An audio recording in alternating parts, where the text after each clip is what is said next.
बंधूंनो आणि भगिनींनो, इतिहासाच्या अथांग आकाशात काही व्यक्तिमत्व अशी असतात की त्यांचा तेजस्वी प्रकाश शतकानुशतके मानवरातीला दिशा देत राहतो. काही नावे अशी असतात की ती उच्चारताना शब्दांना देखील एक वेगळी गंभीरता लाभते. काही विचारवंत असे असतात की त्यांच्या अस्तित्वानेच काळाचा चेहरा बदलतो. आणि अशा तेजस्वी, प्रज्ञावंत, अद्वितीय, अदम्य, तत्वनिष्ठ आणि करुणामय व्यक्तिमत्वाचे नाव म्हणजे डॉक्टर बाबासाहेब आंबेडकर. ते केवळ एका समाजाचे नेते नव्हते, ते संपूर्ण मानवतेच्या स्वाभिमानाचे प्रहरी होते. ते केवळ कायदेतज्ञ नव्हते, ते न्यायाच्या तत्त्वज्ञानाचे जिवंत रूप होते.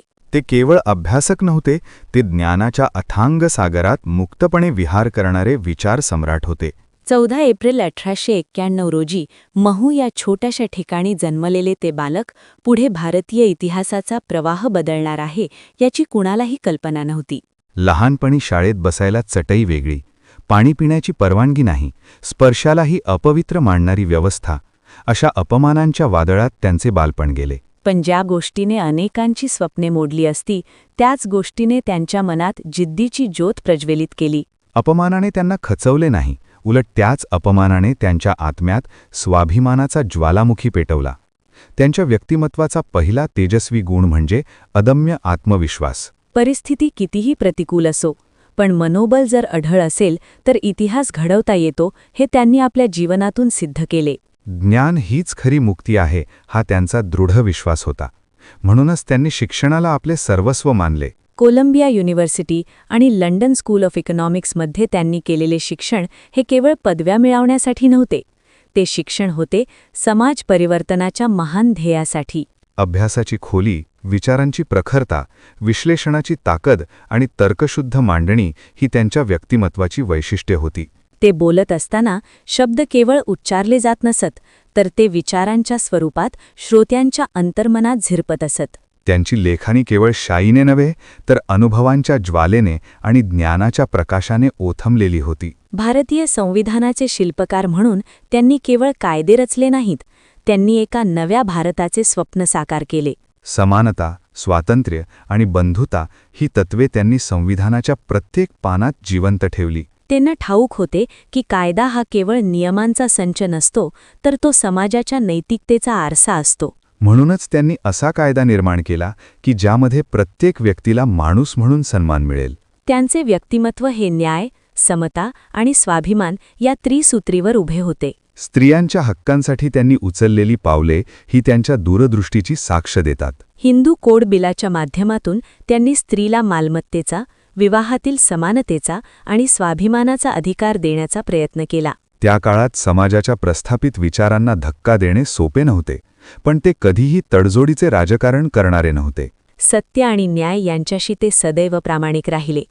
त्यांच्या व्यक्तिमत्वातील करुणा आणि कठोर तत्वनिष्ठा यांचे अद्भुत संतुलनच त्यांना महामानव बनवते.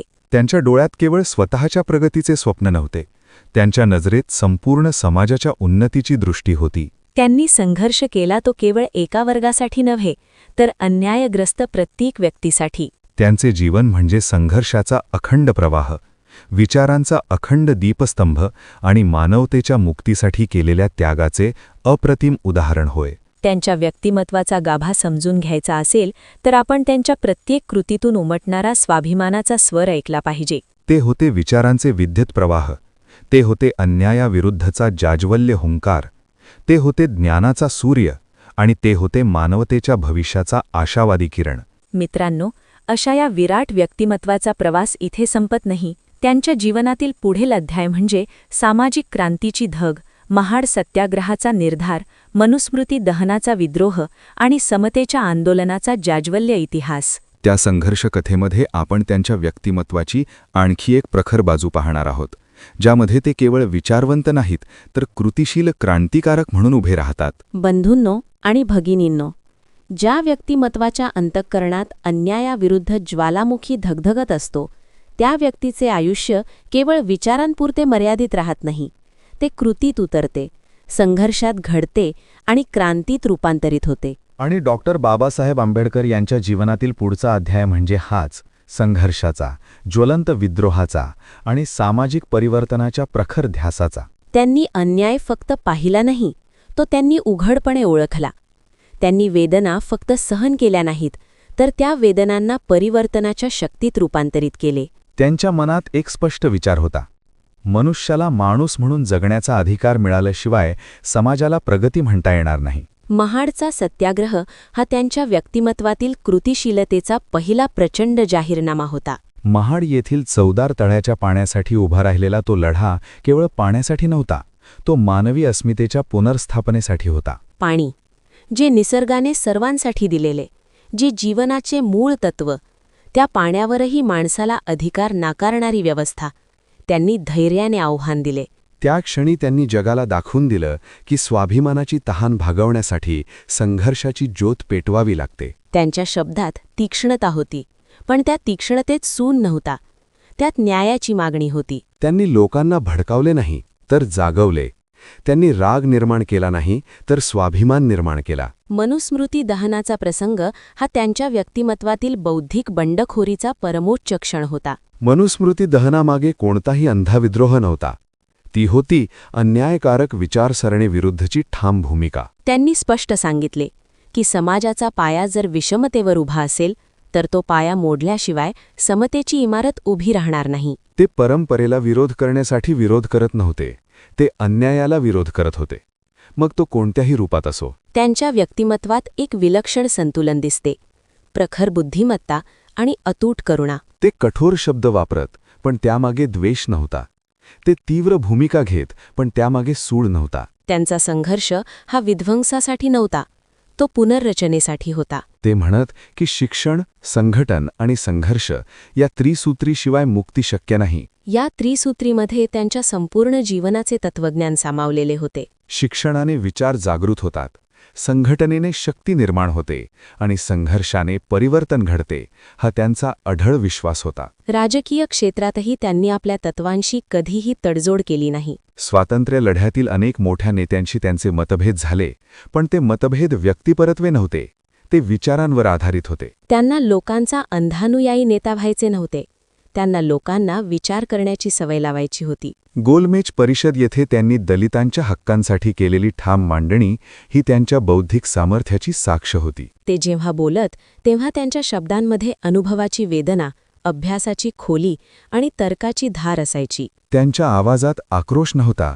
त्यात आत्मविश्वास होता. त्यांच्या संघर्षाचा एक महत्त्वाचा पैलू म्हणजे त्यांनी स्वाभिमानाला केंद्रस्थानी ठेवले. ते दया मागणारे नेते नव्हते, ते हक्क मागणारे क्रांतिकारक होते. त्यांनी स्पष्ट सांगितले की स्वाभिमानाशिवाय कोणतीही प्रगती अपूर्ण आहे. त्यांनी लोकांना शिकवले की स्वतःवर विश्वास ठेवा, स्वतःला कमी लेखू नका आणि अन्यायाला कधीही स्वीकारू नका. या सर्व संघर्षातून त्यांचे व्यक्तिमत्व अधिकाधिक तेजस्वी होत गेले. ते फक्त विद्रोही नव्हते, ते द्रष्टे होते. त्यांना ठाऊक होते की केवळ आंदोलन करून परिवर्तन घडत नाही, त्यासाठी वैचारिक पाया मजबूत करावा लागतो. म्हणूनच त्यांनी लेखन केले, संशोधन केले, भाषणे दिली आणि लोकांमध्ये जागृती निर्माण केली. त्यांच्या प्रत्येक कृतीत एक स्पष्ट संदेश होता: अन्याय सहन करू नका, पण परिवर्तनासाठी विवेकाचा मार्ग सोडा नका. मित्रांनो, त्यांच्या जीवनातील हा संघर्षाचा अध्याय आपल्याला शिकवतो की महानता ही सहज मिळत नाही, ती तपश्चर्येतून घडते.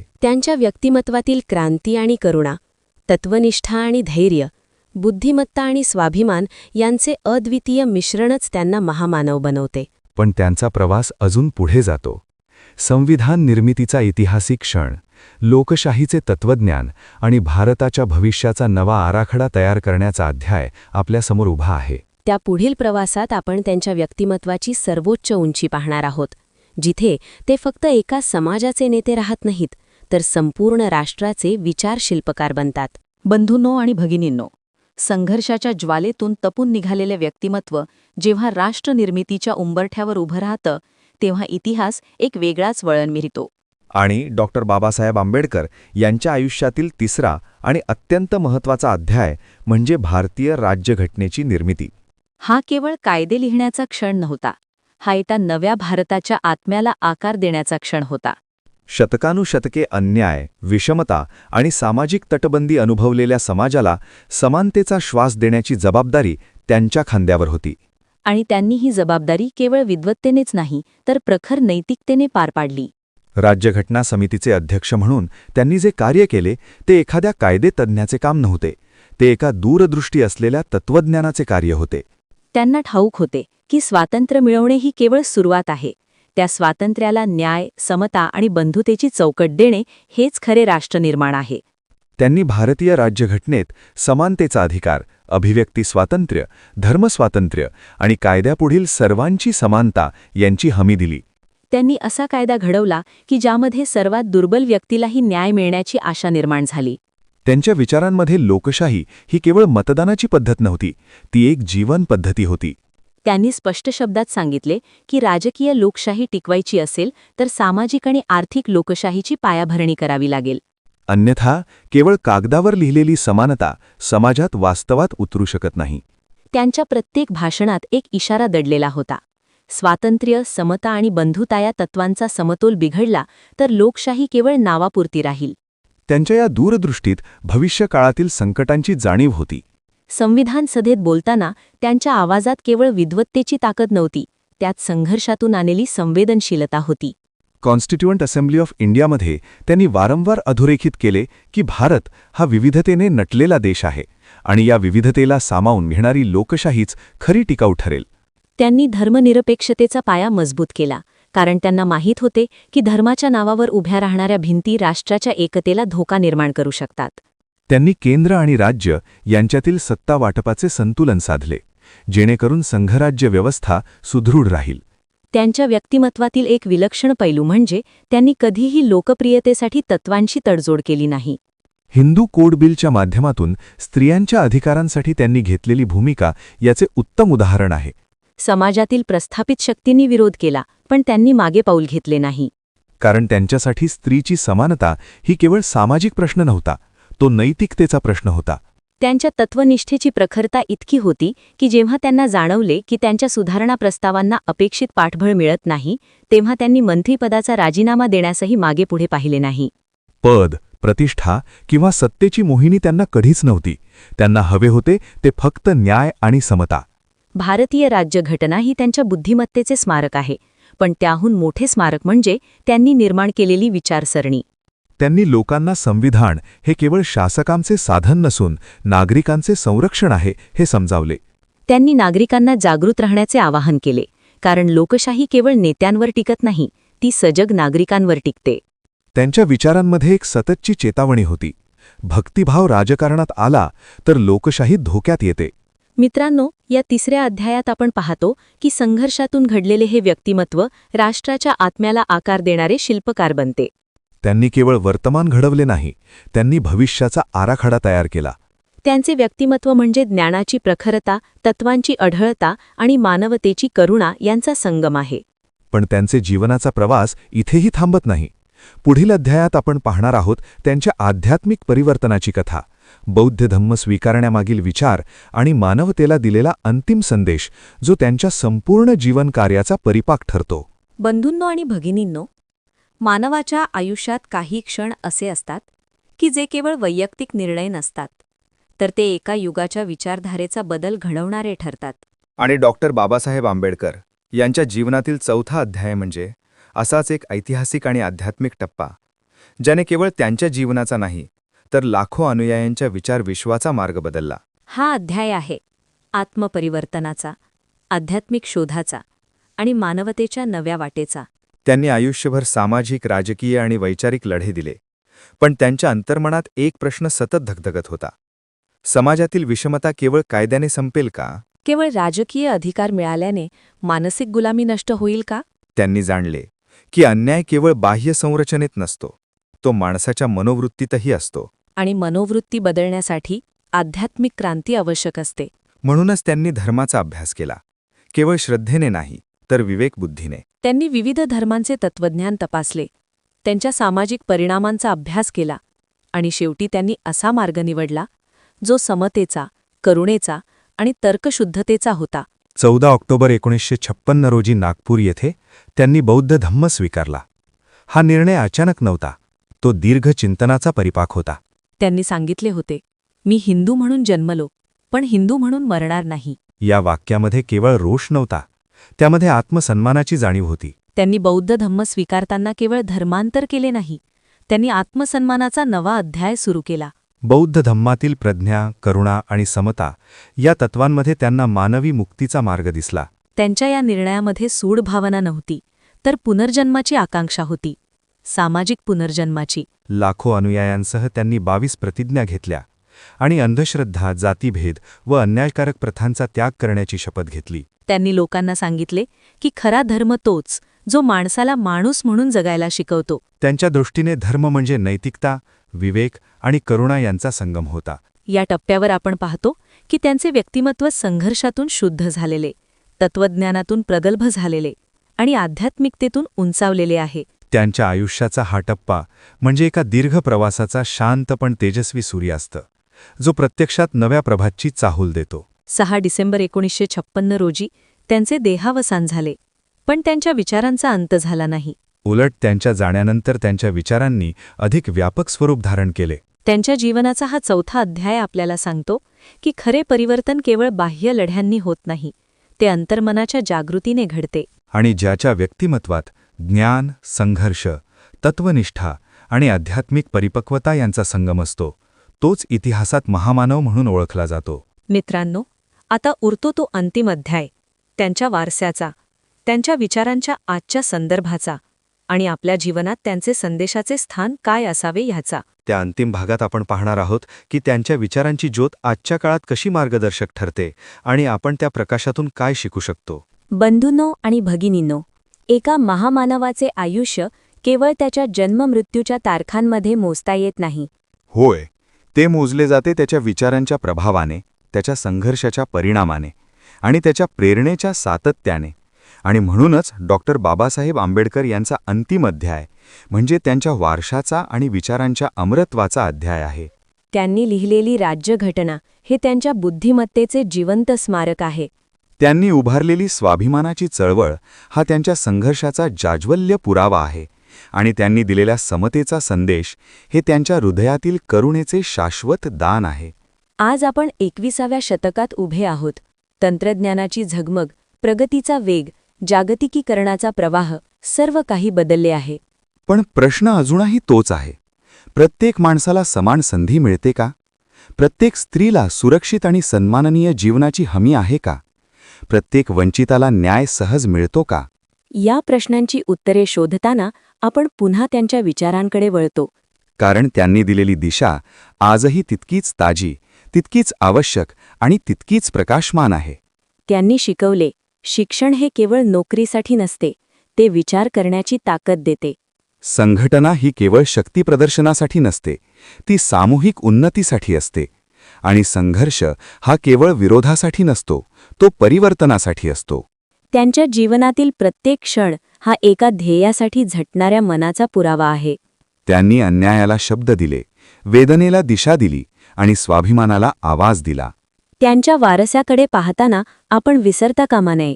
त्यांचे विचार केवळ एका समाजापुरते मर्यादित नाहीत. ते संपूर्ण मानवतेसाठी आहेत. समता, बंधुता आणि स्वातंत्र्य ही तत्वे कोणत्याही काळात कालबाह्य होत नाहीत. लोकशाही टिकवायची असेल तर सामाजिक न्याय जपला पाहिजे, हा त्यांचा स्पष्ट इशारा होता. आणि तो इशारा आजही आपल्या कानात घुमतो आहे. मित्रांनो, ज्ञानगंगा या आपल्या चॅनलचा हेतूही हाच आहे, ज्ञानाची अखंड वाहती गंगा समाजापर्यंत पोहोचवणे. विचारांना चालना देणे, प्रेरणेची ज्योत पेटती ठेवणे. जसे गंगेचे पाणी पर्वतावरून उतरून जीवन देते, तसेच ज्ञानाची ही गंगा प्रत्येक मनाला स्पर्श करावी. या ज्ञानगंगेच्या प्रवाहात बाबासाहेबांचे विचार म्हणजे जणू हिमालयातून उगम पावलेले शुद्ध, पवित्र आणि जीवनदायी स्रोत आहेत. त्यांच्या स्मृतीसमोर नतमस्तक होणे म्हणजे केवळ आदर नव्हे, ती कृतीची हाक आहे. त्यांचा स्वाभिमान हा केवळ घोषवाक्य राहू नये, तो आपल्या जीवनाचा पाया व्हावा. त्यांची समतेची शिकवण केवळ पुस्तकात न राहता आपल्या व्यवहारात उतरली पाहिजे. आजही असे वाटते की ते आपल्या समोर उभे आहेत, प्रखर नजरेने प्रश्न विचारत, तर्कशुद्ध विचार मांडत आणि आपल्याला सजग राहण्याची आठवण करून देत. त्यांचे जीवन म्हणजे संघर्षातून उगवलेला सूर्य, विचारांनी उजळलेले आकाश आणि स्वाभिमानाने भरलेली भूमी. आणि त्यांनी दिलेली सर्वात मोठी देणगी म्हणजे आत्मविश्वास. मीही माणूस आहे, मलाही जगण्याचा समान अधिकार आहे. चला, त्यांच्या या संदेशाला अंतःकरणात कोरून ठेवूया. अन्यायाविरुद्ध उभे राहूया, ज्ञानाचा दीप लावूया आणि समतेच्या मार्गावर चालण्याची प्रतिज्ञा करूया. कारण इतिहासातील महान व्यक्तींची खरी पूजा त्यांच्या विचारांचे पालन करण्यात असते. आणि या प्रेरणेच्या क्षणी आपण मनोमन म्हणूया, ज्यांनी अंधकारात प्रकाश दिला, ज्यांनी अपमानातून स्वाभिमान निर्माण केला, ज्यांनी गुलामगिरीतून माणुसकीचा मार्ग दाखवला, त्या महामानवाला कोटी कोटी प्रणाम. ज्ञानगंगेचा हा प्रवाह अखंड वाहत राहो. विचारांची ही ज्योत कधीही विझू नये. आणि डॉक्टर बाबासाहेब आंबेडकरांचे तेज आपल्या पिढ्यानपिढ्यांना मार्गदर्शक ठरो.